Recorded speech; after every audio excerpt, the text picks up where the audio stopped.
પોતાના બાપના લેગાનું ને પેરણનું ઠેકાણું નહીં હોય તમે પીરને ચાદર ચડાવશો તો કશાય કોમમાં નહીં આવે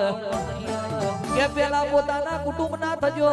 પોતાના માવતરના થજો પછી માવતરના પેટ જણેલો ભાઈના બુનના થજો પછી આવનારી પત્નીના થજો ને પછી બાળકોના થજો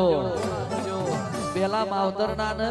પેલા ભાઈ બુનના ની થાવ ને કાલ અતાર પૈણીના એ ભાઈના સીધે સીધા થઈ જશો અને માવતરના ને ભાઈ બુનને એક બાજુ મેલી દેશો તો કોઈ દાડો હકનો વારો નહીં આવે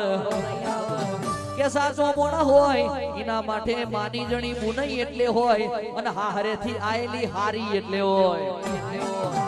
કે છે પેલી હાહરેથી હારી આવે ને 20,000 ની હાડી લઈ આલો અને પોતાની માની જણી બુન હોય ને 50 રૂપિયા ના આલો તો તમારો અવતાર નકવામો છે એટલે તમારી માં એ માં અને હાહુ એ માં એ હરખું રાખજો પોતાની માં ખાટલામાં રીબાતી હશે અને હાહુ ને મોથું ચડે તો દબાવવા જતા રહેશો તો તમારી જિંદગી નકામી છે